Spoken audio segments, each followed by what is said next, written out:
फरीदाबाद के खोरी गांव के लोगों को बड़ा झटका, 10,000 मकानों पर चलेगा बुलडोजर। सुप्रीम कोर्ट का आदेश पर रोक से इनकार।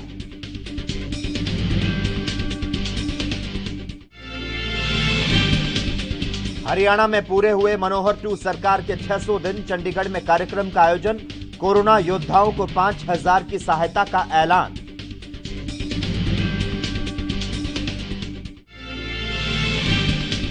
किसानों पर दर्ज हुए मुकदमे पर विवाद तेज। किसान नेता राकेश टिकैत ने दी चेतावनी। राकेश टिकैत बोले, जल्द मुकदमे वापस करे सरकार।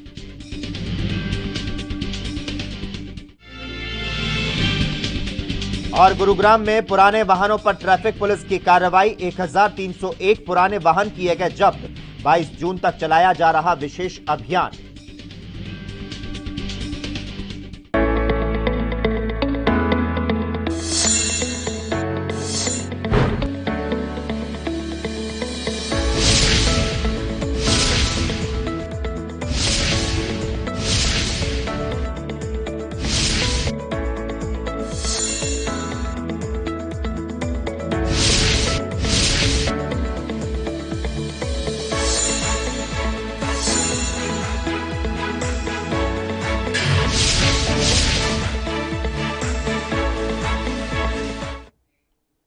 हरियाणा चौपाल में आपका स्वागत है और मैं हूं आपके साथ लोकेश लकी जगबानी।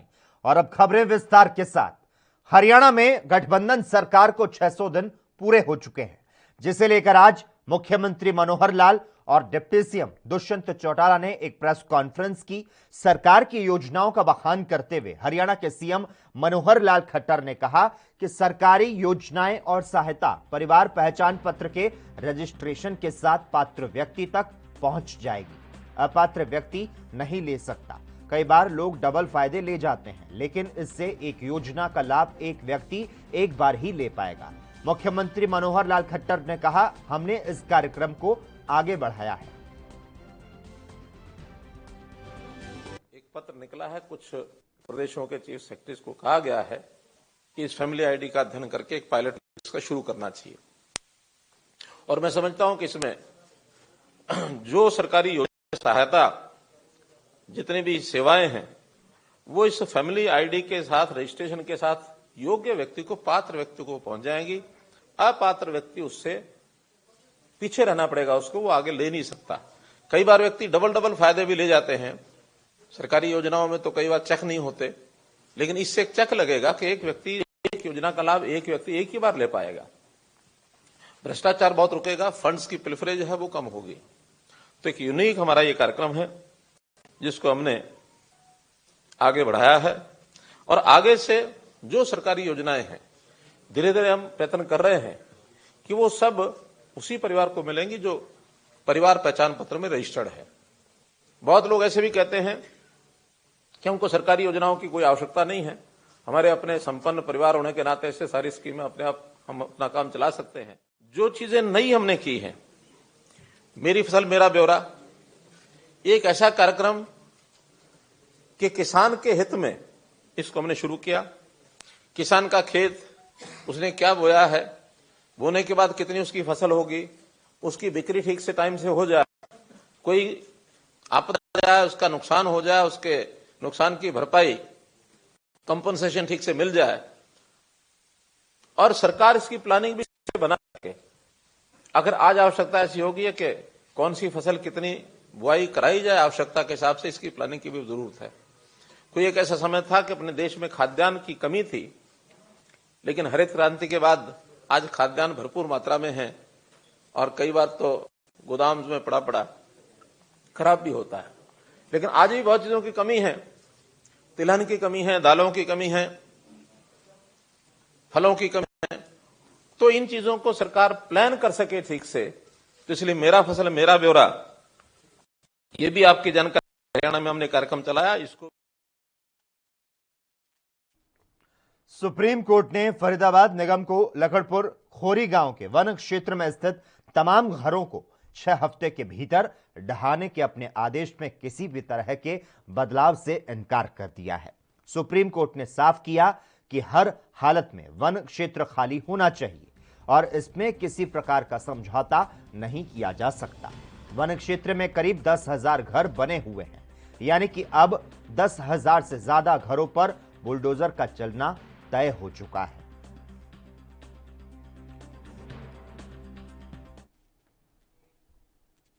फरीदाबाद के खोरी गांव में सुप्रीम कोर्ट के आदेश के बाद हजारों आशियानों पर तोड़फोड़ की तलवार लटकी हुई थी, लेकिन आज सुप्रीम कोर्ट ने एक बार फिर से सुनवाई से इनकार कर दिया, जिसके बाद एक महिला ने प्रधानमंत्री मोदी और खट्टर सरकार को जमकर खरी खोटी सुनाई।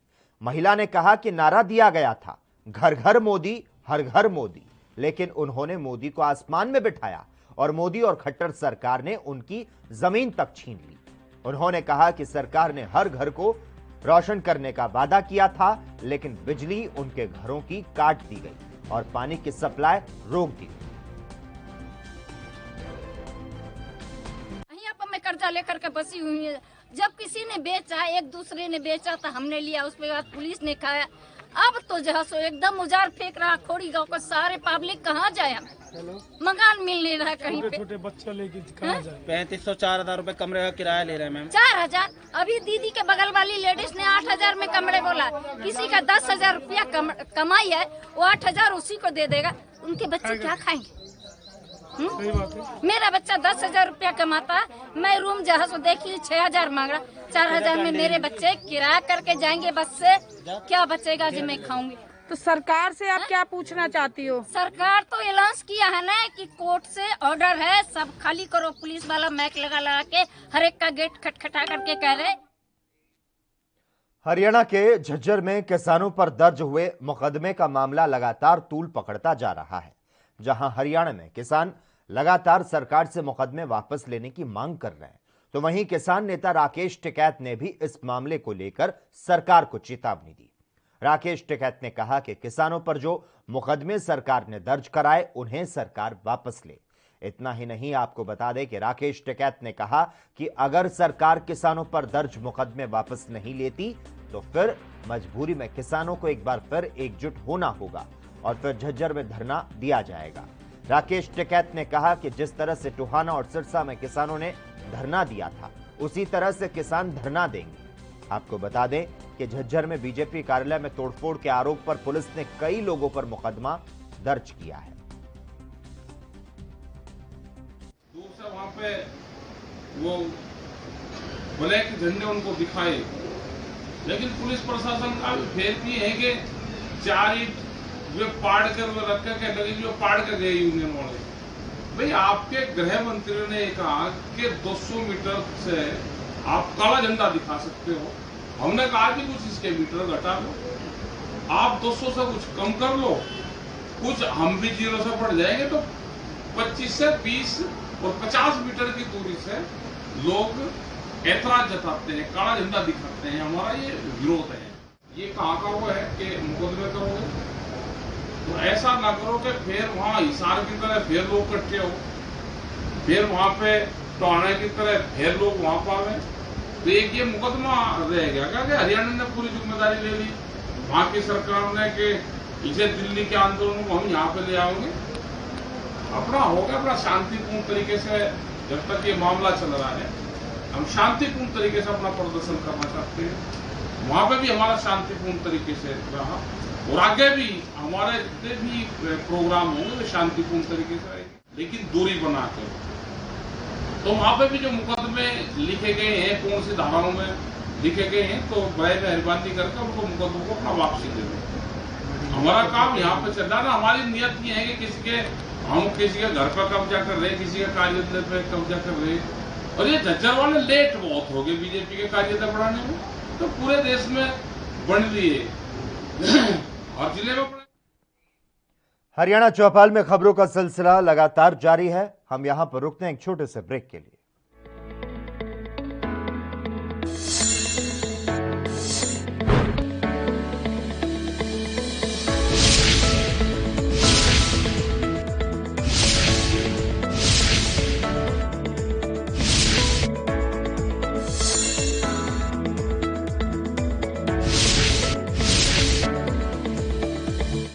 क्या आप दुबले पतले कमजोर हैं? आपकी सेहत नहीं बनती, भूख कम लगती है, वजन नहीं बढ़ता, दरअसल मेन बात खाना पीना खाना नहीं है, मेन बात है खाया पिया लगना। और अगर खाया पिया लगेगा ही नहीं तो सेहत बनेगी कैसे? इसलिए हमारी संस्था सन्यासी आयुर्वेदा ने एक ऐसी दवा बनाई है जो कि आपके पाचन तंत्र को, आपके लीवर सिस्टम को ठीक करने का काम करती है, ताकि आप जो भी खाएं उसका पूरे का पूरा निचोड़ आपके शरीर को लगे, आपकी भूख बढ़े, खाया पिया सही से लगे, नया खून बने, हड्डियों में जान आए, वजन बढ़े, ताकत बढ़े, चेहरे पर नूर आए और आप मोटे तगड़े खूबसूरत पर्सनैलिटी के मालिक बन जाएं। यह दवा पूरी तरह से आयुर्वेदिक होती है। इसका शरीर पर कोई भी साइड इफेक्ट, कोई भी नुकसान या दुष्प्रभाव नहीं होता। लड़के लड़कियां दोनों इसका इस्तेमाल कर सकते हैं और पहले 15 दिन के अंदर ही आपको इसका असर महसूस हो जाएगा। सिर्फ 650 रुपए की पूरे 1 महीने की दवा होती है और आप इसे घर बैठे 01145454545 पर फोन करके दवा मंगवा सकते हैं।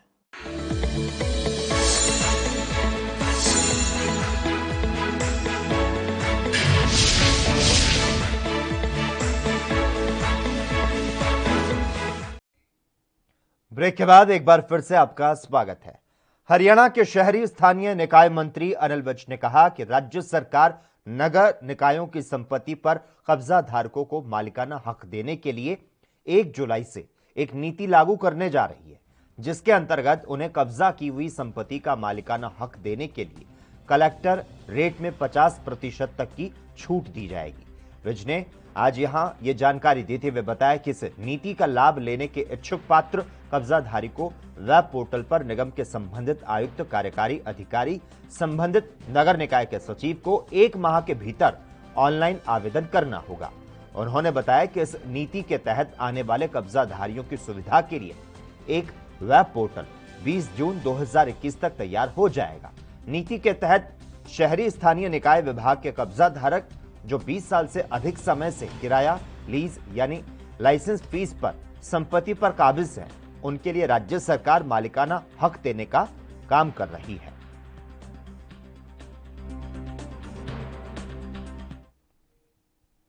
हरियाणा के पलवल में नागरिक अस्पताल में कोविड वैक्सीनेशन का कार्य सुचारू रूप से चल रहा है। जिले में अभी तक 2,55,545 लोगों को वैक्सीन लगाई जा चुकी है। वैक्सीन को लेकर लोगों में उत्साह है। इस दौरान स्थानीय निवासी प्रवीण कुमार ने बताया कि केंद्र सरकार द्वारा कोविड-19 वैश्विक महामारी को दूर भगाने के लिए वैक्सीन बनाई है। कोविड वैक्सीन को लगाने के लिए नागरिक अस्पताल में आकर अपना आधार कार्ड से पंजीकरण करवाया और वैक्सीन के पहली डोज लगवाई है। आमजन को वैक्सीन लगवाकर सरकार के इस अभियान को सफल बनाना चाहिए।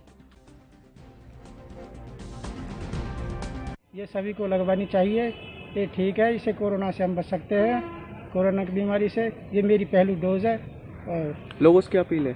लोगों से अपील है कोरोना वैक्सीन सभी लगवाए। 1 मई से 45 से नीचे सभी को लग रही है। 1 मई से जैसे अनाउंसमेंट हुई थी, तो 1 मई से जिन भी 45 से नीचे बंदों को लगी थी, अब उनको सेकंड डोज का टाइम आ गया, क्योंकि कोवैक्सीन जिनको लगी थी उनको 28 दिन बाद कोवैक्सीन लग रही है और जिनको कोविशील्ड लगी थी उसका तो 84 डेज किया हुआ है, तो सेकंड डोज भी लग रही है। साथ साथ 250 हमने ऑनलाइन कोवैक्सीन के लिए 250 ऑनलाइन जो रजिस्टर्ड करके आ गए हैं। अब तक 73 बंदों ने ऑनलाइन रजिस्टर्ड किया है 250 में से। तो पहले तो हम जब यहाँ पे करते थे डेली हमारी 300 से 400 वैक्सीन लगती थी, अब हमारी लग रही हैं 150 से 200 के बीच, क्योंकि एक तो भीड़ भी कम हो गई है। इसका अंदाज़ा या तो ये लगा सकते हैं कि मैक्सिमम बंदे वैक्सीनेटेड हो चुके हैं, या दूसरा ये है कि लोगों में अब। हरियाणा के मुख्यमंत्री मनोहर लाल ने कहा कि राज्य में सड़कों पर हादसों में घायल होने वाले बेसहारा गोवंश के उपचार और देखभाल के लिए पशुपालन एवं डेयरी विभाग सभी जिलों में एक अस्पताल की व्यवस्था करे। इस अस्पताल में केवल चोटिल गोवंश का उपचार किया जाएगा। मनोहर लाल ने अधिकारियों को निर्देश देते हुए कहा कि जिला स्तर पर किसी एक अस्पताल में गोवंश के उपचार और देखभाल की समर्पित व्यवस्था होनी चाहिए। यहां पर कम से कम 50 गोवंश को रखने की व्यवस्था होनी चाहिए। अगर यह व्यवस्था किसी अस्पताल में संभव ना हो तो आसपास एक गौशाला में यह अस्पताल स्थापित किया जाए। यहां उपचार की व्यवस्था सरकारी पशु चिकित्सक की देखरेख में होगी।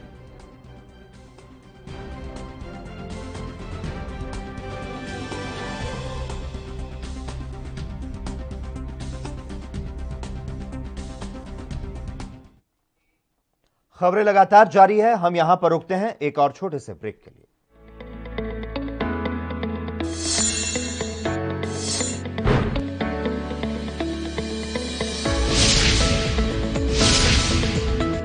देख रहे हैं आप, मैं हूं आपके साथ पल्लवी राजपूत। कोरोना की स्थिति दिन में काफी बेकाबू।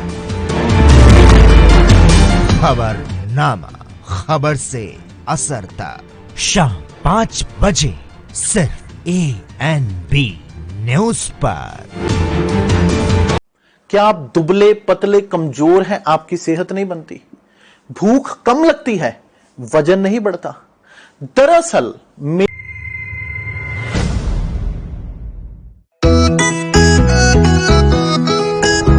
सबको टीका लगवाना है, कोरोना को हराना है, टीके की सुरक्षा अपना कर सुरक्षा चक्र बनाना है। 18 साल की उम्र हो, युवा हो या बुजुर्ग हो, एक पल भी सोचे बिना ये मौका नहीं गंवाना है। सबको टीका लगवाना है, कोरोना को हराना है। टीका लगने के बाद भी सुरक्षा को अपना कर भी मास्क फिर भी लगाना है, 2 गज की दूरी निभाना है। सबको टीका लगवाना है, कोरोना को हराना है। और वैक्सीन लगाने में मुझे किसी तरह की कोई दिक्कत नहीं हुई है। गवर्नमेंट ने काफी अच्छी व्यवस्था की हुई है यहाँ पर, और मैं सबसे यही कहूंगा कि सभी को वैक्सीन लगवानी चाहिए।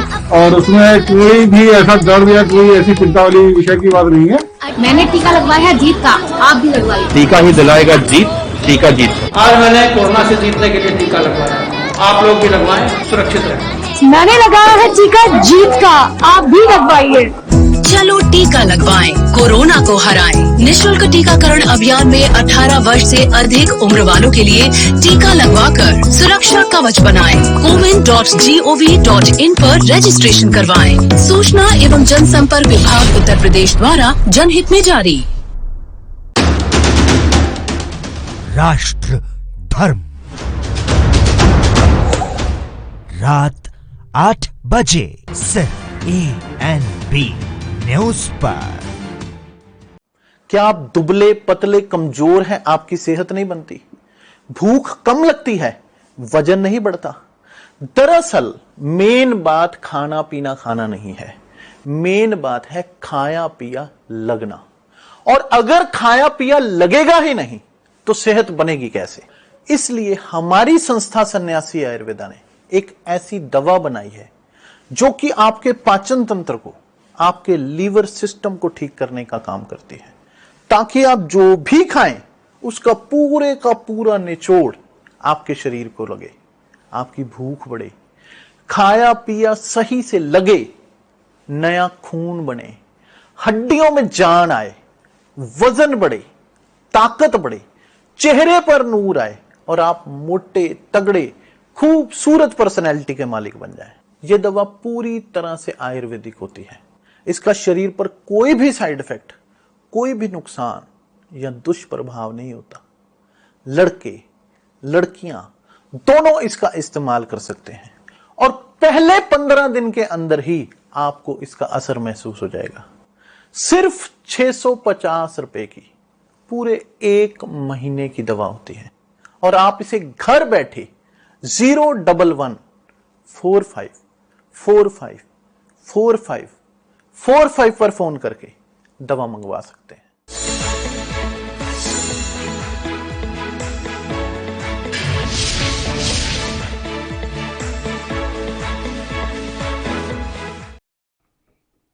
ब्रेक के बाद एक बार फिर से आपका स्वागत है।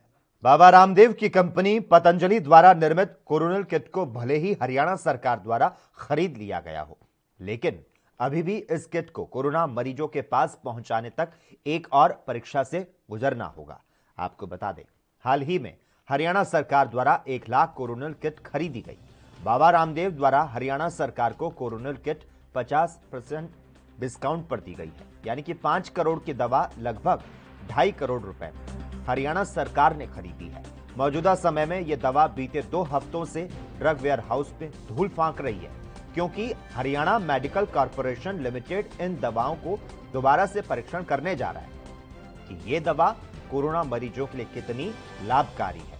इस दौरान जिला आयुर्वेदिक अधिकारी सतपाल जिसने बताया कि अंबाला जिले के लिए 4000 कोरोना किट दी जाएगी। जैसे ही हरियाणा मेडिकल कॉरपोरेशन लिमिटेड हमें सौंपेगा, ये किट एक्टिव कोरोना मरीजों को सौंपी जाएगी। जो किट है विभाग के द्वारा परचेज की गई थी, जो डिस्ट्रिक्ट में जितने भी कोरोना के एक्टिव केस हैं उनको देने के लिए, और ये हरियाणा मेडिकल कॉरपोरेशन के माध्यम से परचेज की गई है, जो कि जिसकी एक है जिसमें 4000 किट हैं। 4000 किट अंबाला के जो वेयर हाउस है मेडिकल सप्लाई का मेडिसिन का, उसमें सर ये पहुँच चुकी है। लगभग 2 हफ्ते पहले मेडिसिन आ चुकी थी, और जैसा कि हमें पता लगा है अभी इसकी कोई टेस्टिंग रिपोर्ट नहीं आई है, और HMACL जो पंचकुला का जो इनका है वहाँ से भी कोई सैंक्शन या इनकी डायरेक्शन नहीं आई है सप्लाई करने की। तो जैसे वहाँ से डायरेक्शन आएगी हमें इसकी सप्लाई कर देंगे, और हमें सप्लाई होने के बाद उसके बाद फिर हम जो कोविड एक्टिव। खबरों का सिलसिला लगातार जारी है। यहाँ वक्त है एक और छोटे से ब्रेक का। जल्द हाजिर होते हैं।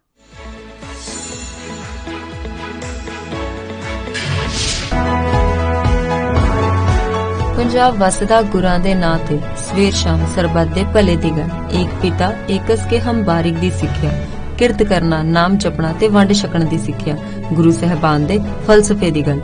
आओ गल पंजाब सरकार दी करिए, जिसने कोरोना जही भयानक महामारी दौरान किसी नूं भी भुखा नहीं रहण दिता। हालांकि कोरोना नाल पंजाब दा प्रभावित होना भी लाजमी सी, क्योंकि विश्व पद्धरी महामारी सी। इस महामारी ने जिथे लोकां नूं घरां 'च ही कैद होण लई मजबूर कीता, उत्थे ही कंमकार ते भी बहुत ज्यादा प्रभाव पिया। पर पंजाब सरकार ने इस औखी घड़ी दौरान लोकां ते बोझ नहीं पैण दिता ते उन्हां लई राशन ते होर जरूरी सेवावां दा इंतजाम कीता। अजिहे हालातां 'च सरकार दीयां सेवावां बहुत महत्व रखदियां ने। इन्हां सेवावां विच डायल 112 ते 181 मुख तौर ते शामिल ने। इन्हां नंबरां ते कोई भी होम क्वारंटाइन मरीज अपने ते अपने परिवार ਲਈ घर बैठे ही खाना मंगवा सकदा है ते इस सेवा ते पंजाब पुलिस खुद खाना लेके मरीज दे घर पहुंच जाती है। कोविड ਦੇ ਮਰੀਜ਼ਾਂ ਲਈ ਪੰਜਾਬ ਸਰਕਾਰ ਦੇ ਦਿਸ਼ਾ ਨਿਰਦੇਸ਼ ਮੁਤਾਬਕ ਜਦੋਂ ਵੀ ਕੋਈ 112 ਜਾਂ 181 ਤੇ ਕਾਲ ਸਾਡੇ ਕੰਟਰੋਲ ਰੂਮ ਤੇ ਕਾਲ ਆਉਂਦੀ ਆ, ਉੱਥੋਂ ਸਾਨੂੰ ਦੱਸਿਆ ਜਾਂਦਾ ਤੇ ਅਸੀਂ 20-25 ਮਿੰਟਾਂ ਦੇ ਵਿੱਚ ਉੱਥੇ ਖਾਣਾ ਲੈ ਕੇ ਪਹੁੰਚਦੇ ਹਾਂ। दरअसल ਸਿਹਤ ਵਿਭਾਗ ਦੁਆਰਾ ਘੱਟ ਲੱਛਣਾਂ ਵਾਲੇ ਕੋਰੋਨਾ ਮਰੀਜ਼ਾਂ ਨੂੰ ਘਰ ਵਿੱਚ ਹੀ ਹੋਮ ਕੁਆਰੰਟਾਈਨ ਕੀਤਾ ਜਾਂਦਾ ਹੈ, ਤਾਂ ਜੋ ਵਧੇਰੇ ਲੱਛਣ ਵਾਲੇ ਤੇ ਗੰਭੀਰ ਮਰੀਜ਼ਾਂ ਨੂੰ ਹਸਪਤਾਲ ਵਿੱਚ ਦਾਖਲ ਕੀਤਾ ਜਾ ਸਕੇ। ਪਰ ਘਰ 'ਚ ਕੁਆਰੰਟਾਈਨ ਮਰੀਜ਼ਾਂ ਨੂੰ ਤੇ ਉਹਨਾਂ ਦੇ ਪਰਿਵਾਰਕ ਮੈਂਬਰਾਂ ਨੂੰ ਕਿਸੇ ਤਰ੍ਹਾਂ ਦੀ ਕੋਈ ਪਰੇਸ਼ਾਨੀ ਨਾ ਆਵੇ, ਇਸ ਦੇ ਲਈ ਪੰਜਾਬ ਦੀ ਕੈਪਟਨ ਅਮਰਿੰਦਰ ਸਿੰਘ ਸਰਕਾਰ ਨੇ 112 ਤੇ 181 ਸੇਵਾਵਾਂ ਸ਼ੁਰੂ ਕੀਤੀਆਂ ਨੇ, ਜਿੱਥੇ ਕੋਰੋਨਾ ਮਰੀਜ਼ ਆਪਣੇ ਤੇ ਆਪਣੇ ਪਰਿਵਾਰ ਲਈ ਫ੍ਰੀ ਖਾਣਾ ਮੰਗਵਾ ਸਕਦੇ ਨੇ। ਇਸ ਤੋਂ ਇਲਾਵਾ ਸਿਹਤ ਵਿਭਾਗ ਸਮੇਂ-ਸਮੇਂ ਤੇ ਘਰ ਵਿੱਚ ਕੁਆਰੰਟਾਈਨ ਮਰੀਜ਼ਾਂ ਦੀ ਸਾਰ ਵੀ ਲੈਂਦੀ ਰਹਿੰਦੀ ਹੈ, ਤਾਂ ਜੋ ਉਹਨਾਂ ਨੂੰ ਸਲਾਹ ਸਹੀ ਮਿਲ ਸਕੇ ਤੇ ਉਹਨਾਂ ਦਾ ਸਹੀ ਤਰ੍ਹਾਂ ਇਲਾਜ ਹੋ ਸਕੇ। ਪੰਜਾਬ ਪੁਲਿਸ ਤੇ ਪੰਜਾਬ ਸਰਕਾਰ ਦੇ ਇਸ ਉਪਰਾਲੇ ਦੀ ਕਾਫੀ ਸ਼ਲਾਘਾ ਹੋ ਰਹੀ ਹੈ।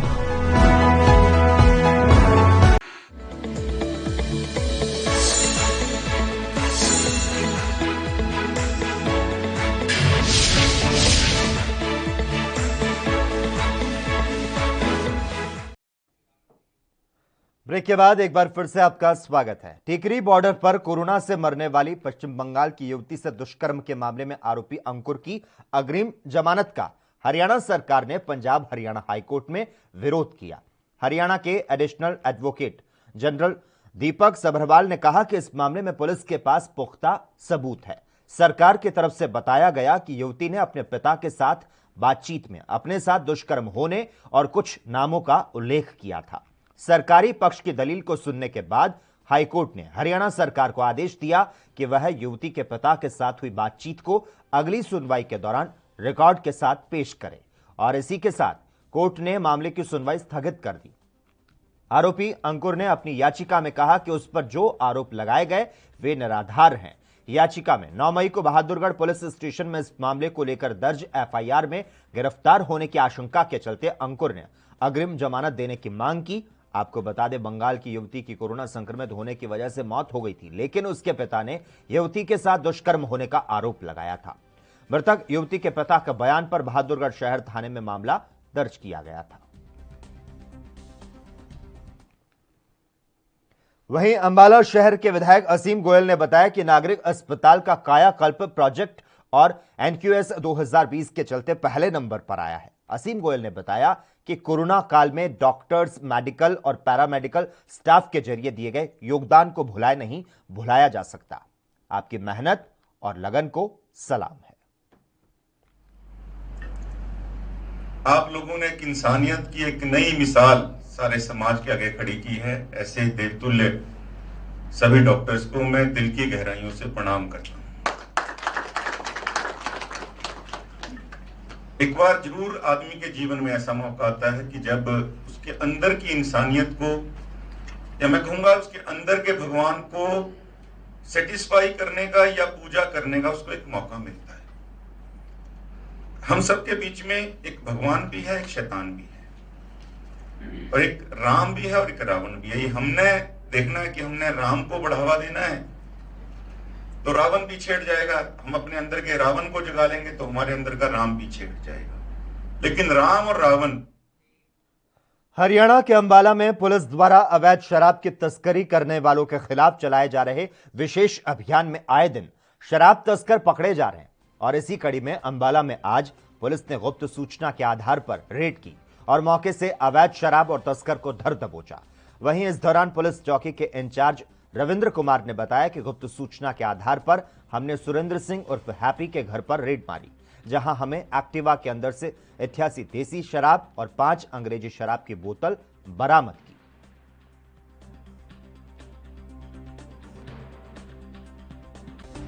आज हमें गुप्त सूचना मिली कि सुरेंद्र सिंह हैप्पी निवासी कालीवाड़ा जो अवैध शराब बेचता है, जिस सूचना के आधार पर मैंने उसके मकान में अपने सहयोगियों के साथ छापा मारा। तो उस दौरान हमने उसके मकान के साथ दीवार के पास एक एक्टिवा खड़ा रखी थी। उसने एक्टिवा पे वो छुपा के रखकर गिरी और अवैध शराब 88 ओवरे देसी और 5 बोतल अंग्रेजी बरामद हुई है, जो इन सभी को हमने कब्जे में ले लिया, एक्टिवा को कब्जे में ले लिया। उस आधार पे हमने।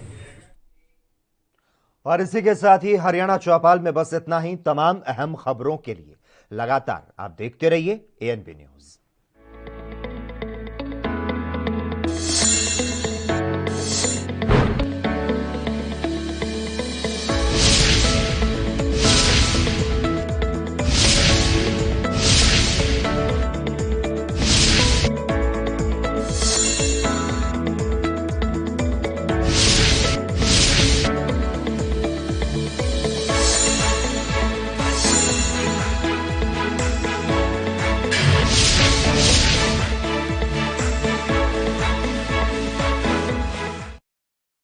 क्या आप दुबले पतले कमजोर हैं? आपकी सेहत नहीं बनती, भूख कम लगती है, वजन नहीं बढ़ता।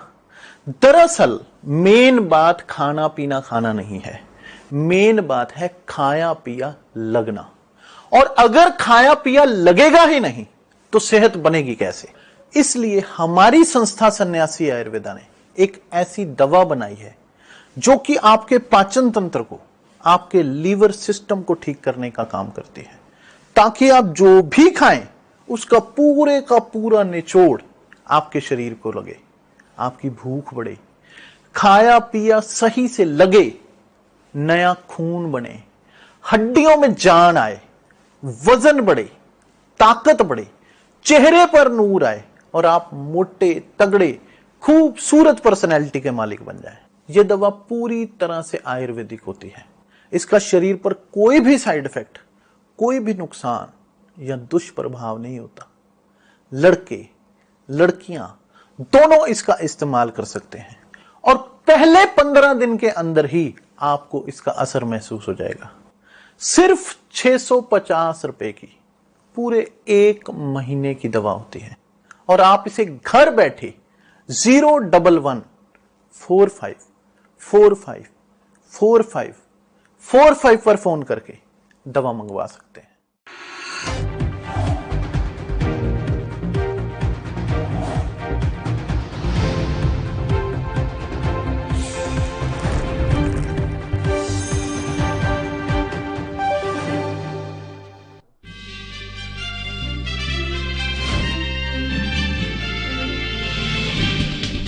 छत्तीसगढ़ के मुख्यमंत्री भूपेश बघेल का बड़ा दावा, कहा राज्य में कोरोना की दूसरी लहर पर पाया काबू, तीसरी लहर की संभावना को भी करेंगे जल्द खत्म।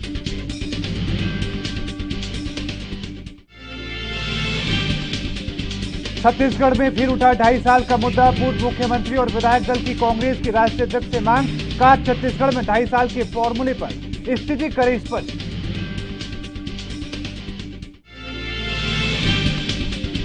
डॉक्टरों पर टिप्पणी करना बाबा रामदेव को पड़ा भारी, रायपुर में बाबा रामदेव के खिलाफ पहली एफआईआर दर्ज, गैर जमानती धाराओं के तहत मुकदमा दर्ज।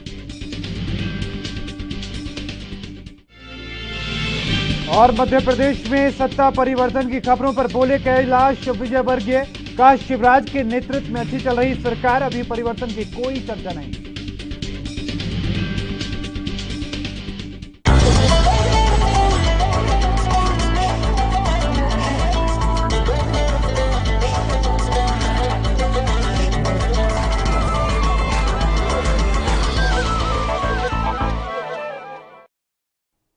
नमस्कार, एएनबी न्यूज देख रहे हैं आप। मैं हूं मोहित चौधरी और आप सभी का स्वागत है इस बुलेटिन में। रुक करते हैं खबरों का।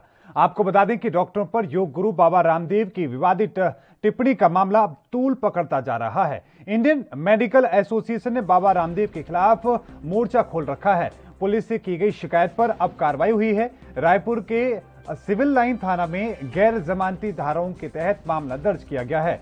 एफआईआर होने के बाद बाबा की मुश्किलें बढ़ चुकी हैं। आपको बता दें कि दरअसल बाबा रामदेव की टिप्पणी पर विवाद हुआ था और इसके बाद में आईएमए रायपुर ने सिविल लाइन थाना में शिकायत दर्ज कराई थी। पुलिस ने जांच की थी। जांच के बाद पुलिस ने महामारी एक्ट के तहत और गैर जमानती धाराओं में एफआईआर दर्ज की है। आपको बता दें कि आईएमए देश भर में विरोध कर रहा था, इसी तरह रायपुर में भी विरोध हो रहा था। अब बाबा रामदेव की मुश्किलें बढ़ सकती हैं।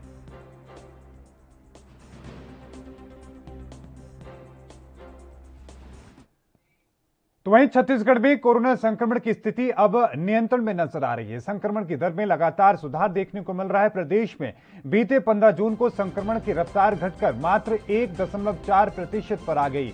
बीते 10 जून की ये दर 2.3% थी, 5 जून को 2.6% और 1 जून को 3.1% दर्ज की गई थी। रिकवरी दर भी बढ़कर 98% पर पहुंच चुकी है। साथ ही राज्य में टीकाकरण का कवरेज भी लगातार बढ़ता जा रहा है। अब ऐसे में मुख्यमंत्री भूपेश बघेल ने कहा कि ठोस रणनीति से छत्तीसगढ़ से न केवल कोरोना की दूसरी लहर पर काबू पा लिया गया है, बल्कि तीसरी लहर की आशंका को जल्द ही खत्म किया जाएगा और उसके लिए व्यापक स्तर पर तैयारियां भी की जा रही हैं। अगर तीसरी लहर आती भी है तो उससे कुशलता के साथ में निपटा जा सकेगा। उन्होंने कहा कि इस समय हमारा पूरा जोर संक्रमण को पूरी तरीके से काबू में लाने और जहां लोग अभी भी संक्रमण का शिकार हो रहे हैं वहां इसे रोकने के लिए टेस्टिंग, ट्रेसिंग और ट्रीटमेंट की सुविधाओं के विस्तार पर है।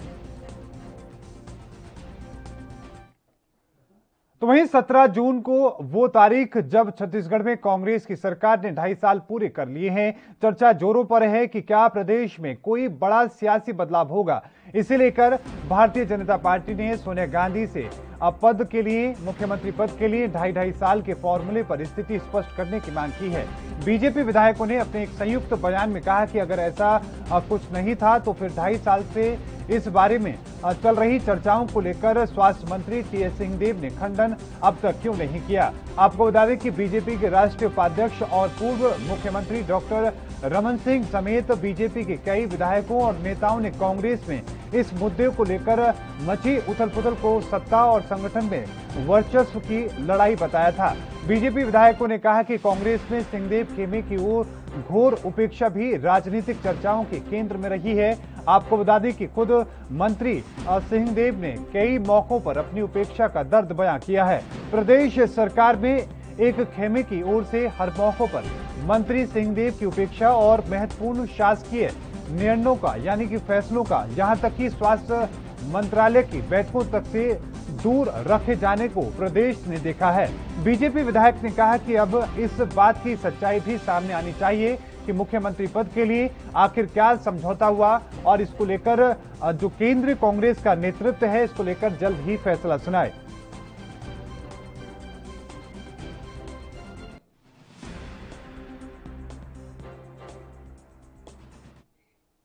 अब रुक करते हैं गोरखपुर का, जहां पर मुख्यमंत्री योगी आदित्यनाथ दौरे पर हैं और क्या कुछ कह रहे हैं, आइए सुनते हैं।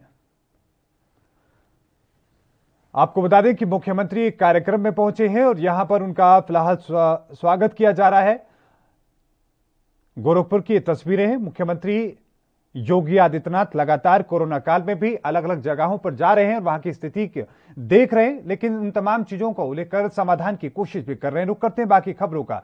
छत्तीसगढ़ में अब पदोन्नति में आरक्षण का मुद्दा एक बार फिर से गरमाने लगा है। विधानसभा उपाध्यक्ष मनोज सिंह मंडावी ने बुधवार रात कुछ संसदीय सचिवों के एक प्रतिनिधि मंडल के साथ में मुख्यमंत्री भूपेश बघेल से मुलाकात की। इस दौरान उन्होंने SC ST और OBC वर्ग के लिए पदोन्नति में आरक्षण देने की मांग की। इस प्रतिनिधि मंडल में शिशुपाल शौरी, इंद्र शाह मंडावी, चंद्रदेव प्रसाद राय और गुरुदयाल सिंह बंजारे शामिल थे। दरअसल छत्तीसगढ़ में पदोन्नति में आरक्षण का मामला विवादित होता जा रहा है। फरवरी 2019 में छत्तीसगढ़ उच्च न्यायालय में पदोन्नति में आरक्षण का प्रावधान करने वाली छत्तीसगढ़ लोकसभा पदोन्नति नियम की धारा 5 को खारिज कर दिया था। इसके लिए अदालत ने जर्नैल सिंह और M नागराज जैसे सर्वोच्च न्यायालय के फैसले को आधार बनाया। उच्च न्यायालय ने सरकार को M नागराज फैसले में दिए फ्रेमवर्क के आधार पर नया नियम बनाने का अवसर दिया था। सरकार ने वैसा नहीं किया। अक्टूबर 2019 में एक नई अधिसूचना जारी कर अनुसूचित जाति को 12 की जगह 13% आरक्षण दे दिया। इस अधिसूचना को छत्तीसगढ़ उच्च न्यायालय में चुनौती दे दी गई। दिसंबर 2019 में इस सूचना को लेकर रोक लगा दी गई। इसकी वजह से पदोन्नति पर पूरी तरीके से रोक लग गई है। बाद में कोर्ट ने स्पष्ट किया कि एक रोक सामान्य पदोन्नतियों पर नहीं है। आपको बता दें कि पदोन्नति में आरक्षण लागू नहीं किया जा सकता। उसके बाद ये मामला न्यायालय में चल रहा है।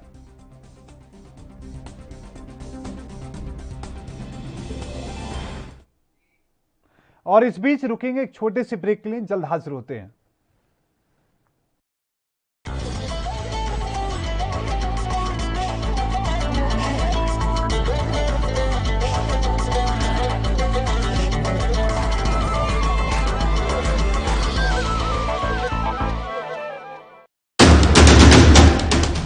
राष्ट्र धर्म रात 8 बजे सिर्फ ANB न्यूज पर। क्या आप दुबले पतले कमजोर हैं? आपकी सेहत नहीं बनती, भूख कम लगती है, वजन नहीं बढ़ता? दरअसल मेन बात खाना पीना खाना नहीं है, मेन बात है खाया पिया लगना। और अगर खाया पिया लगेगा ही नहीं तो सेहत बनेगी कैसे? इसलिए हमारी संस्था सन्यासी आयुर्वेदा ने एक ऐसी दवा बनाई है जो कि आपके पाचन तंत्र को, आपके लीवर सिस्टम को ठीक करने का काम करती है, ताकि आप जो भी खाएं उसका पूरे का पूरा निचोड़ आपके शरीर को लगे, आपकी भूख बढ़े, खाया पिया सही से लगे, नया खून बने, हड्डियों में जान आए, वजन बढ़े, ताकत बढ़े, चेहरे पर नूर आए और आप मोटे तगड़े खूबसूरत पर्सनैलिटी के मालिक बन जाएं। यह दवा पूरी तरह से आयुर्वेदिक होती है। इसका शरीर पर कोई भी साइड इफेक्ट, कोई भी नुकसान या दुष्प्रभाव नहीं होता।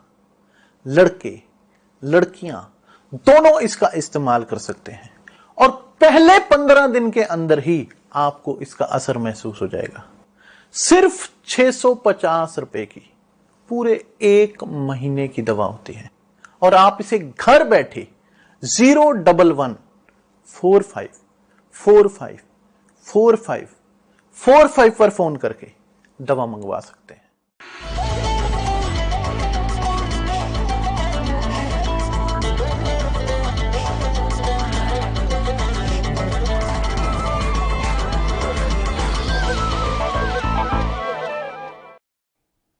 ब्रेक के बाद एक बार फिर से आपका स्वागत है। रुक करते बाकी खबरों का। कोरोना संक्रमण को नियंत्रण करने का मध्य प्रदेश मॉडल देश के अन्य राज्यों को भी राह दिखा सकता है। मुख्यमंत्री शिवराज सिंह चौहान ने बुधवार को प्रधानमंत्री नरेंद्र मोदी से मुलाकात में कोरोना पर काबू के लिए राज्यों में किए गए अभिनव प्रयोगों की जानकारी दी। यह बताया कि संक्रमण की कड़ी तोड़ने के लिए सारे फैसले जिला से लेकर ग्राम स्तरीय आपदा प्रबंधन समूहों ने लिए और उनका क्रियान्वयन भी सुनिश्चित करवाया गया। अब तक किया गया ये समूह आगे भी काम करते रहेंगे। इनका उपयोग अब टीकाकरण अभियान में भी किया जाएगा।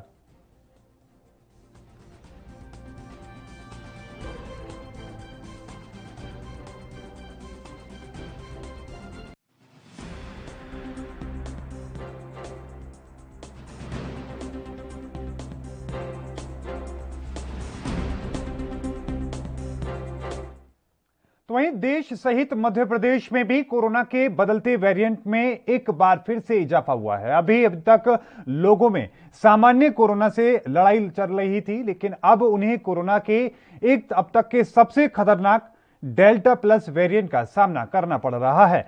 भोपाल में प्रदेश का पहला डेल्टा प्लस वेरिएंट का केस सामने आया है। राजधानी के बड़खेड़ा पठानी में रहने वाली 65 साल की महिला में ये वेरिएंट मिला है। इस मामले में अब मध्य प्रदेश के स्वास्थ्य मंत्री विश्वास सारंग ने बताया कि डेल्टा प्लस वेरिएंट दूसरी लहर के डेल्टा वेरिएंट का ही बदला हुआ एक रूप है। उन्होंने बताया कि भोपाल के गांधी मेडिकल कॉलेज से इस महीने 15 सैंपल जांच के लिए भेजे थे। मंगलवार को आई रिपोर्ट में एक सैंपल में डेल्टा प्लस वेरिएंट मिला है, बाकी में डेल्टा और अन्य वेरिएंट मिले हैं।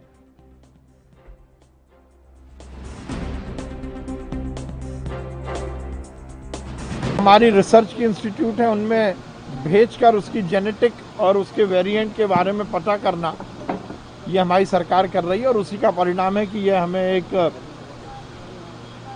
बड़खेड़ा पठानी में एक जो महिला है उनके टेस्टिंग में ये पता लगा है। एनसीडीसी ने हमें इस बात की सूचना दी है। आगे इसको लेकर और क्या करना होगा उस पर हम जरूर काम कर रहे हैं। पर सबसे महत्वपूर्ण है कि माननीय मुख्यमंत्री। तो वहीं बीजेपी के राष्ट्रीय महासचिव कैलाश विजयवर्गीय आज गुरुवार को ग्वालियर पहुंचे। उन्होंने कहा कि मध्य प्रदेश में आज की बात करें तो शिवराज सिंह चौहान हमारे नेता हैं और उनके नेतृत्व में सरकार बहुत अच्छी चल रही है। वे अनुभवी नेता हैं, अभी परिवर्तन के बारे में कोई चर्चा नहीं है।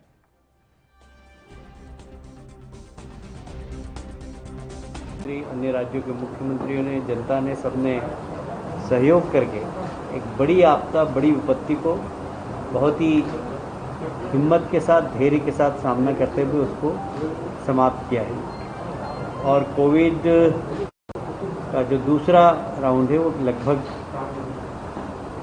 समाप्ति की ओर।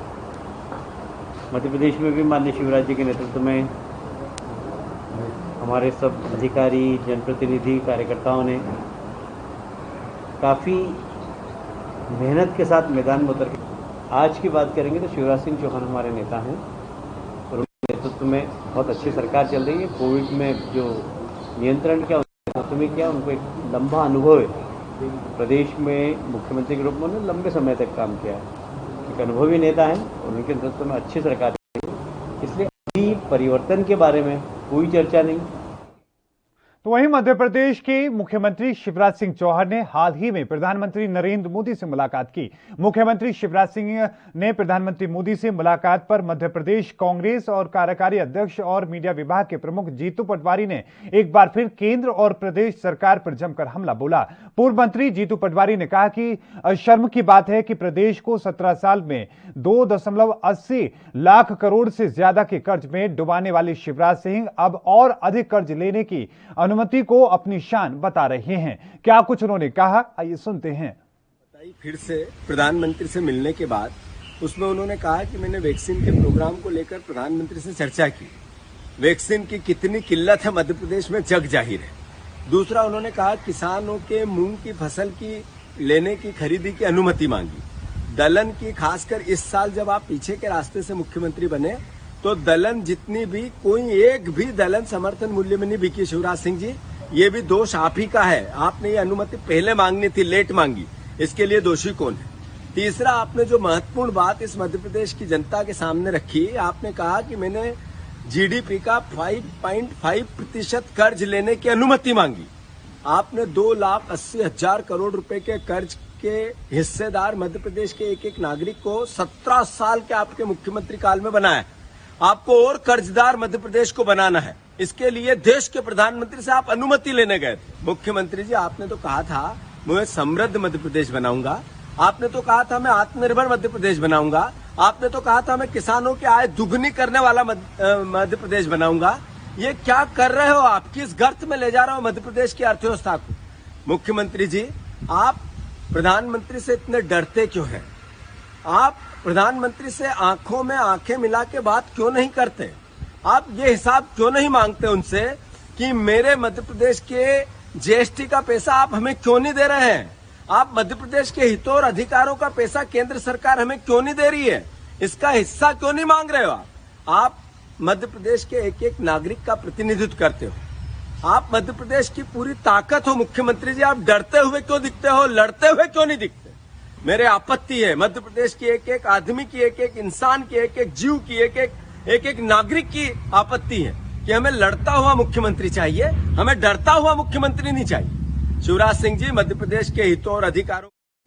तो वहीं मध्य प्रदेश के ग्वालियर में वीरांगना बलिदान मेला शुरू हो चुका है। वीरांगना बलिदान मेला आयोजन समिति के संस्थापक अध्यक्ष और पूर्व मंत्री जयभान सिंह पवैया ने बताया कि कोरोना संकट के चलते कोविड-19 की गाइडलाइंस का पालन करते हुए बलिदान मेले का आयोजन किया जा रहा है। पूर्व मंत्री पवैया ने अधिकारियों को निर्देश दिए हैं कि वीरांगना मेले के दौरान प्रतिमा स्थल की साफ सफाई और रोशनी व्यवस्था चाक चौबंद होनी चाहिए। इतना ही नहीं, इसके साथ ही कार्यक्रम के दौरान सैनिटाइजेशन सहित अन्य आवश्यक व्यवस्थाओं का ध्यान रखने के निर्देश दिए हैं। पूर्व मंत्री ने इस दौरान कहा कि मेले में सभी लोग हिस्सा लेने जरूर आएं, लेकिन मास्क जरूर लगाएं और नियमों का पालन जरूर करें। देखिए, वीरांगना लक्ष्मीबाई की समाधि जो ग्वालियर में है, बलिदान स्थली, उस पर आज से कोविड की मर्यादाओं के अनुसार वीरांगना लक्ष्मीबाई बलिदान मेला की शुरुआत हो रही है। आज शाम को 7 बजे।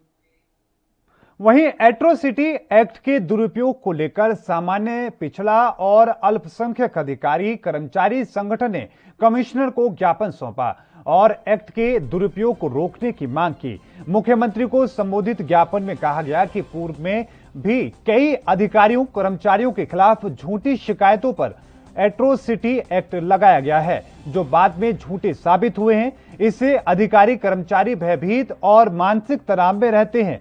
ऐसे कानून या तो वापस लिए जाएंगे या फिर इनके दुरुपयोग को रोका जाए। साथ ही आपको बता दें कि सपाक्स ने उत्तर प्रदेश संरक्षण सेना के प्रदेश अध्यक्ष सर्वेश पांडे के खिलाफ प्रयाग थाने में साजिशन झूठे एट्रोसिटी एक्ट को वापस लिए जाने की मांग करते हुए उत्तर प्रदेश सरकार को संबोधित ज्ञापन भी सौंपा। कमिश्नर साहब को हम लोगों ने ज्ञापन सौंपा है। हमारी ये मांग है आप भी कर दीजिए, जो कर्मचारियों के, शासकीय कर्मचारियों के खिलाफ एट्रोसिटी एक्ट का दुरुपयोग हो रहा है, उनके खिलाफ झूठे मुकदमे दर्ज किए जा रहे हैं, झूठी शिकायतों पर, इन सब की जांच हो, इस तरह के मुकदमे निरस्त किए जाएं और इसमें संशोधन हो। जैसा कि माननीय सुप्रीम कोर्ट ने पूर्व में निर्देश दिया था कि बिना जांच के कोई भी प्रकरण दर्ज न किया जाए, तो इसमें संशोधन किया जाए। आज रीवा में सपाक्स अधिकारी कर्मचारी संगठन और सपाक्स समाज ने मध्य प्रदेश में एट्रोसिटी एक्ट के बढ़ रहे आपराधिक मामले पर चिंता व्यक्त की और कमिश्नर महोदय को ज्ञापन सौंपा। हमारा सिर्फ यही कहना है कि एट्रोसिटी एक्ट का दुरुपयोग ही हो रहा है। इसमें बहुत कम कन्विक्शन हो रहे हैं और जांच के बाद वो झूठे पाए जाते हैं। इसके अलावा सर्वेश पांडे जी उत्तर प्रदेश के बहराइच जिले के रहने वाले हैं और उनको झूठा एट्रोसिटी एक्ट उनके खिलाफ प्रयागपुर थाने में दर्ज कराया गया। हमने इसका भी विरोध किया कि एट्रोसिटी एक्ट का हम विरोध करते हैं और इसमें बिना जांच पड़ताल किसी के खिलाफ प्रकरण दर्ज न किया जाए। सपाक्स संगठन का मुख्य बिंदु करनी थाना जिलाध्यक्ष रीवा, ये जो एट्रोसिटी एक्ट का काला कानून हमारे ऊपर थोपा गया है, ये बंद होना चाहिए, खत्म होना चाहिए। इसमें जो सपाक्स की मुहिम चल रही है, हम उसके साथ साथ खड़े हैं और उसे हर हालत में प्रयास करेंगे कि इसके ये कानून जो बना हुआ है इसका दुरुपयोग। कोरोना संक्रमण में लगातार हो रही कमी के बाद अब बाजार की रफ्तार बढ़ाने की कोशिश की जा रही है। आपको बता दें कि जिला रायपुर प्रशासन ने रविवार के पूर्ण लॉकडाउन को खत्म कर अब दोपहर 2 बजे तक बाजार खोलने की इजाजत दे दी है। यानी कि व्यावसायिक प्रतिष्ठान, कॉम्प्लेक्स, शॉपिंग मॉल, सुपर बाजार, फल सब्जी मंडी, शोरूम आदि आधे दिन तक खुल सकते हैं। साथ ही अब तक बंद चल रहे ब्यूटी पार्लर और सैलून को सोमवार से शनिवार सुबह 7 बजे तक खोलने की इजाजत दी गई है। बुधवार को जिला प्रशासन ने इस संबंध में एक आदेश जारी किया था। आदेश के अनुसार दोपहर 2 बजे के बाद में पूर्ण लॉकडाउन रहेगा। हालांकि दोपहर 2 बजे के बाद मेडिकल दुकान, पेट्रोल पंप, अस्पताल आदि खुले रहेंगे। इसके साथ ही शादी के लिए इन हाउस डाइनिंग की सुविधा सहित मैरिज हॉल और होटल रेस्टोरेंट रात 10 बजे तक खोले जा सकते हैं। पिछले दिनों ही जिला प्रशासन ने दुकानें बंद होने का समय भी 1 घंटा बढ़ाकर शाम 7 बजे तक कर दिया था। आपको बता दें कि अब तक रविवार को पूर्ण लॉकडाउन रहता था। व्यवसायियों की ओर से रविवार को भी व्यापार करने की लगातार मांग की जा रही थी। तो वहीं छत्तीसगढ़ के बिलासपुर और कोरबा कलेक्टर ने बैंड पार्टी धुमाल ग्रुप को अनलॉक कर दिया है। संडे लॉकडाउन को लेकर भी बुधवार शाम एक अहम आदेश जारी किया गया। हालांकि ये छूट कुछ शर्तों के साथ जारी की गई। बिलासपुर में संडे यानी कि रविवार को पूरे दिन अनलॉक रहेगा। वहीं कोरबा में दोपहर 2 बजे तक ही लॉकडाउन में छूट दी गई है। जिले में बैंड का इस्तेमाल लोग कर सकेंगे, मगर सिर्फ 10 लोगों की टीम ही परफॉर्म कर सकती है। रात 10 बजे के बाद बैंड या फिर धुमाल को इस्तेमाल में नहीं ले आया जा सकता। इसके अलावा दोपहर 2 बजे बाजार और दुकानों को खुला रखने की अनुमति है। इसके बाद सड़कों पर पुलिस का पहरा होगा। पेट्रोलिंग टीम सभी दुकानों और बाजारों को बंद करवाएगी। इस दौरान सिर्फ अस्पताल, क्लिनिक, मेडिकल दुकान, पेट्रोल पंप, सरकारी राशन की दुकानें और इसके साथ ही LPG, पेंट शॉप और न्यूज़पेपर सप्लाई और दूध की सप्लाई के अलावा फल, सब्जी जैसी जरूरी चीजों की सिर्फ होम डिलीवरी की इजाजत हो सकेगी। अगर कोई शादी का कार्यक्रम है तो मैरिज हॉल और होटल अपनी सर्विस दे सकते हैं। तो वहीं छत्तीसगढ़ में 18 से 44 आयु वर्ग के लिए पर्याप्त वैक्सीन उपलब्ध नहीं होने की वजह से आधे से ज्यादा सेंटर बंद पड़े हैं। वहीं 45 से ज्यादा उम्र के लोगों के लिए सरकार के पास करीब 21 लाख वैक्सीन उपलब्ध हैं।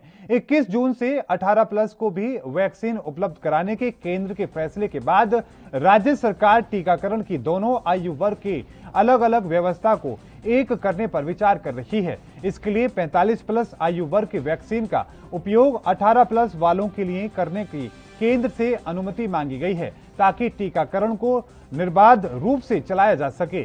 स्वास्थ्य विभाग से मिली जानकारी के मुताबिक राज्य में 45 से ज्यादा उम्र के लोगों के लिए 21 लाख से अधिक वैक्सीन उपलब्ध है। इसमें करीब 19 लाख कोविशील्ड और 3 लाख कोवैक्सीन शामिल हैं।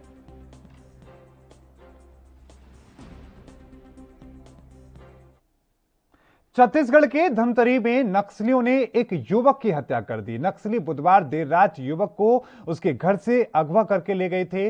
अगले दिन गुरुवार सुबह उसका शव सड़क पर मिला। बताया जा रहा है कि पुलिस मुखबरी के शक पर नक्सलियों ने उसकी हत्या की है। ग्रामीणों ने इसकी सूचना पुलिस को दे दी है, जिसके बाद पुलिस ने मौके पर रवाना हुई। मामला खल्लारी थाना क्षेत्र का है। जानकारी के मुताबिक ग्राम आमझर में बुधवार रात करीब 9 बजे से लेकर 10 बजे के बीच में 12 वर्दीधारी पहुंचते हैं।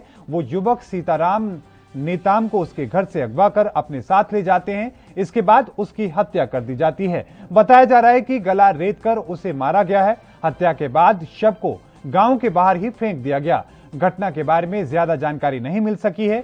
एसपी बीपी राजमान ने बताया कि फोर्स भेजी जा चुकी है।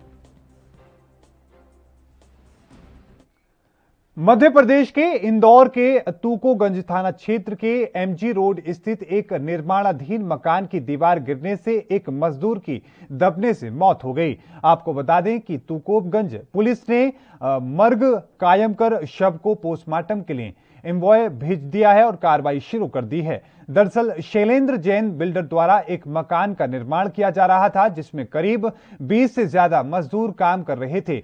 उसी समय मकान की पुरानी दीवार गिर गई, जिससे एक 17 साल के मजदूर पंकज उर्फ पिंटू की दबने से मौत हो गई। बताया जा रहा है कि बिल्डर्स द्वारा मजदूरों के लिए सुरक्षा के पुख्ता इंतजाम भी नहीं किए गए थे, जिससे इस तरह के हादसे होना स्वाभाविक है। वहीं तुकोबगंज पुलिस ने मुर्ग कायम कर शव को पोस्टमार्टम के लिए एम्बॉय हॉस्पिटल भिजवा दिया है और जांच शुरू कर दी है। अरे काम कर रहे थे वहीं साइड में ही, उसके साइड में ही और एकदम से दीवार आ गई, वो भगने लगा अपन वहीं तब। क्या नाम है उसको? पिंटू नाम है। कहाँ के रहने वाले हो आप लोग? सुरुआ के हैं। सुरुआ। कहाँ के रहने वाले हो? सुरुआ के। किसके वहाँ कंपनी में काम कर रहे थे? अब वो कंपनी वाले का नाम नहीं मालूम है। ठेकेदार कौन है? ठेकेदार कौन है? ठेकेदार वो इधर ही होंगे। क्या नाम है मालूम है कोई ठेकेदार का? घटना के समय वहाँ पर हम तो सभी थे, सरिये वाले थे, सभी थे, सभी लोग थे, बहुत सारे हैं। 20 आदमी हुई। तो सब जान बचा के भगे होगे जब हादसा हुआ? हाँ, सब किस तरह से भगे, क्या हुआ? इधर सब भगे, वो दीवार इधर की साइड आई, वो इधर सब भगे। पिंटिया है ये जो आनंद जूल्स है, इसके पीछे वाले पोर्शन में एक जगह कंस्ट्रक्शन का काम चल रहा था, वहाँ पर दीवार गिर गई है, उसके अंदर नीचे गिरने से इसकी मौत हो गई। सर क्या नाम आया मृतक का? पिंटू उर्फ पिंटिया। सर किसका कंस्ट्रक्शन चल रहा था कुछ जानकारी? अभी ये जानकारी पता कर रहे हैं, अभी तो प्राथमिक रूप से उसकी डेड बॉडी निकलवा के भिजवाई है हॉस्पिटल। कितने मजदूर दबने? खबर मध्य प्रदेश के भिंड जिले से है, जहां पर खैरा, श्यामपुरा और ककहारा में किसानों के खेतों पर रेत माफियाओं के द्वारा जबरन अवैध रेत उत्खनन जारी है, जिस पर भिंड विधायक संजीव सिंह कुशवाहा और संजू ने कहा कि किसानों के खेतों से या किसी से भी इस तरह के प्रकार का अवैध रेत उत्खनन बर्दाश्त नहीं किया जाएगा। संबंधित अधिकारियों से बात करके अवैध रेत उत्खनन रुकवाकर दोषियों के खिलाफ कार्रवाई की जाएगी। खैरा श्यामपुरा के किसानों ने माफियाओं के खिलाफ जबरन रेत उत्खनन करने को लेकर कलेक्टर को ज्ञापन भी सौंपा। तो वहीं इससे पहले काकहारा के किसानों भी अवैध रेत उत्खनन को लेकर माफियाओं के खिलाफ भिंड कलेक्टर और एसपी को ज्ञापन दे चुके हैं। किसानों ने कहा कि अवैध रेत उत्खनन को रोकने पर माफियाओं द्वारा जान से मारने की धमकी दी जाती है, जिस पर भिंड कलेक्टर और भिंड विधायक ने भरोसा दिलाते हुए कहा कि अवैध उत्खनन करने वालों के खिलाफ कार्रवाई की जाएगी। मशीन जबरदस्ती अवैध उत्खनन कर रही हैं, अगर रोके जाने पर भी मारपीट की धमकी देते हैं और भी समस्याएं हैं, बंदूक लेके खड़े हो जाते हैं। कौन से गांव में हो रहा है? खैरा श्यामपुरा। कौन सी नदी पड़ती है? सिंध नदी। कितनी मशीनें चल रही है? 2 मशीनें, 1 पनडुब्बी। इस संबंध में शिकायत नहीं की? शिकायत की, एसपी साहब से की और कलेक्टर साहब से भी खनिज ऑफिस में की, थाने में भी की। तो थाने वाले बोलते हैं कि गड्ढे हो जाएंगे तो गड्ढे पुरवा देंगे। कोई कार्रवाई नहीं हुई। क्या नाम? नाहर सिंह मनोज, खैरा। मेरे संज्ञान में आया था, ककारा का भी संज्ञान में आया था और खैरा श्यामपुरा जो मेरी विधानसभा में, वहाँ का मामला भी संज्ञान में आया था और मैंने कलेक्टर को इस से अवगत भी कराया था और वहाँ पर कार्रवाई भी हुई थी। कुछ ककेरा की तरफ तो कुछ अवैध उत्पन्न का कुछ केस भी बनाया हुआ है, लेकिन अब उसमें आगे क्या कार्रवाई की गई है इसके बारे में अभी मुझे जानकारी नहीं है। दूसरा, खैरा श्यामपुरा के भी कई ग्रामीणों का फ़ोन आया था कि वहाँ पे निजी नंबरों से रेत निकाली जा रही है। अब बात तो दरअसल ये है कि ज़िले में कहीं भी नदी में रेत नहीं है। ये रेत माफिया, ये अब जो वैध उत्खनन करता हैं, जो ठेकेदार बन के आए हैं। और इस बुलेटिन में अभी के लिए इतना ही। लगातार खबरों के लिए देखते रहें ANP न्यूज़। मुझे दीजिए इजाजत, धन्यवाद।